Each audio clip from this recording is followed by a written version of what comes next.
Hey everybody, welcome to Workforce Gaming. I'm Brad, here with Doug. Hey. Once a month, we have our patrons vote on one of the games that we will review from our backlog. This month's choice was Fire Emblem Sacred Stones, which I played. It's on Nintendo Switch Online. It's basically just the port of the GBA version that I played as a kid. So yeah, I played this as a kid.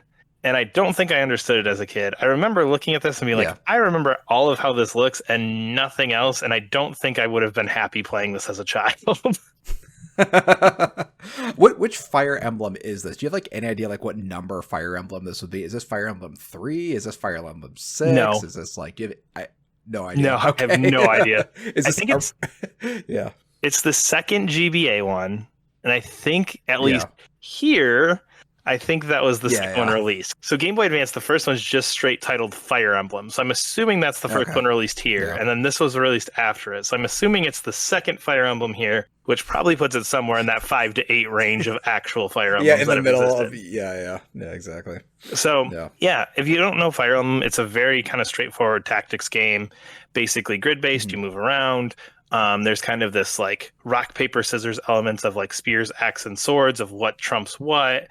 And kind of the one thing that I'm like, I think this would have pissed me off a lot as a kid is it's kind of known for like permadeath. If a character dies, they are gone. They are done and out of this. So I was trying to remember as I was playing it, like, I feel like as a kid, I just got like 5 chapters in and like lost so many people. It's like, well, I guess the game's over for me now. I know this is like the permadeath kind of like a major component of the earlier games, but it's been softened a lot. Correct me if I'm wrong. I like know very little about Fire Emblem outside of like Smash Brothers characters.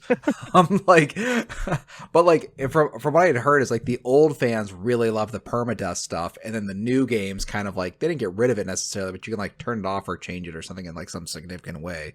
So here's my Fire Emblem knowledge. I played this one as a child, and then I played the GameCube one as like a 12-year-old, and then I played Three Houses like 4 years ago. That is my entire knowledge of Fire Emblem. So I don't know. But in this one, it's very much, once that character is gone, they're gone. However, due to the lovely features of Nintendo Switch Online, you can rewind the hell out of this shit. What even is the point of a strategy game if you're using that rewind feature? To enjoy yourself. It takes it from this really stressful, like, I don't know what to do. I'm stressing out, like, to just like this, like, all right, you know what? I'm going to try this. Oop, that didn't work. Let's back it up 10 minutes. All right, cool. All right, here we go. All right, now instead we're going to go, and we lead with that unit, and now it worked, and look at that. So I actually don't think I had any permadeath until like the second to last chapter, because every time I did it, I was like, I'm going to rewind that thing. We're just going to fix that. I like that character. I'm just going to move that on back there. So I did cheat my way through this game. I think that needs to be said up front that, I'm not playing this as a Fire Emblem game, and I don't think I'd have the patience to play it as a Fire Emblem game because it is very tough. It is lots of like, okay, will this character get there? There's lots of random number generators because it's all percentage things. Like, okay, you have a 60% chance to do this much damage and like a 2% chance to crit and all this kind of stuff. So that type of stuff normally frustrates me, but I think that rewind feature I'm all about it. Like I can do it when I know that this isn't permanent.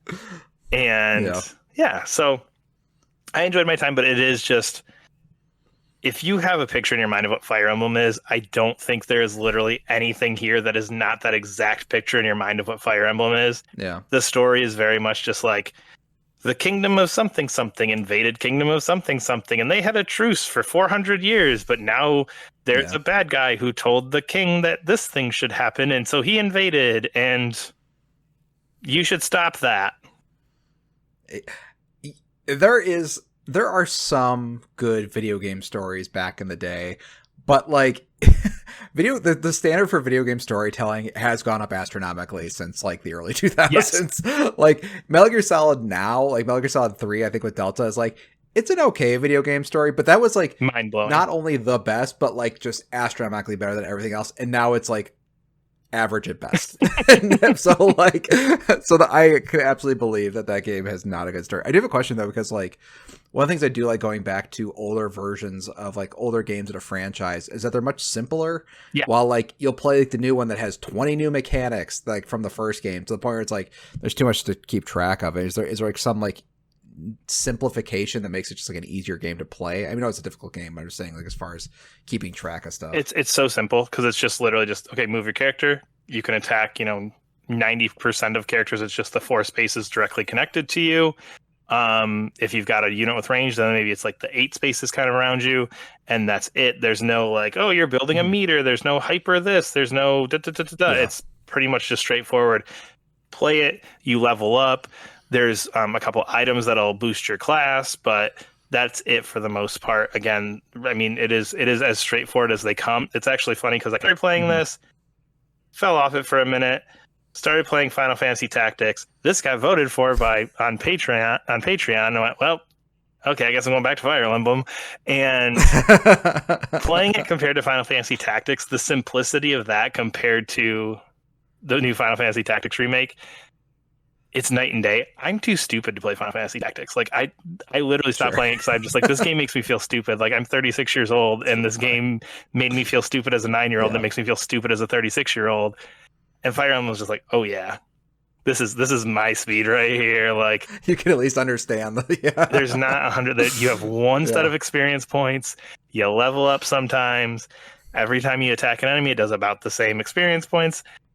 And we're good. There's nothing super complicated here, and I think that's kind of what really made me enjoy playing through this, because it was just that, like, all right, you know what? Let's turn on a football game. We'll just play some Fire Emblem. This is a good time. I like this. Ooh, bad thing happened. Rewind that. Okay, let's just keep going. So it's just this nice, simplistic, again, complicated if you don't cheat, but just very just simplistic, kind of fun. Like, okay, it's almost like playing a board game. Like, it's just kind of relaxing, almost more to me. Yeah. I feel like that's bad saying Fire Emblem is relaxing, but again, I'm cheating like crazy playing this, so there's that. What? All right, I got one final question. What do you think is the better strategy game for dummies, Jeanne d'Arc or Fire Emblem? Fire Emblem. Really? I thought for sure it'd be Jeanne d'Arc. That is the ultimate strategy game for dummies that I very much enjoy, because it's the only one I can play.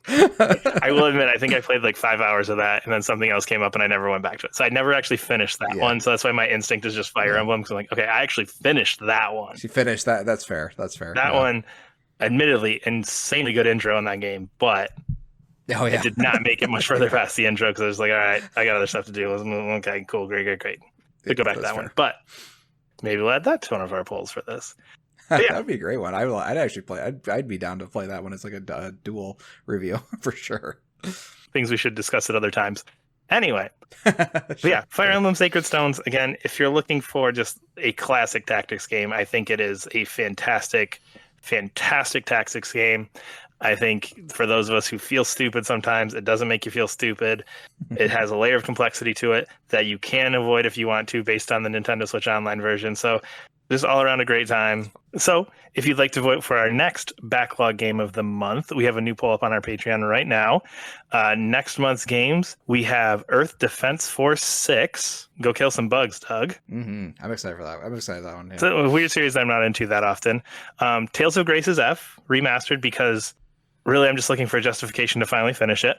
And then we've got Dead Rising Deluxe. the Dead Rising remake, because I found out it was by the Mega Man Legends director. Oh, is it really? Wait, the original game or the remastered version?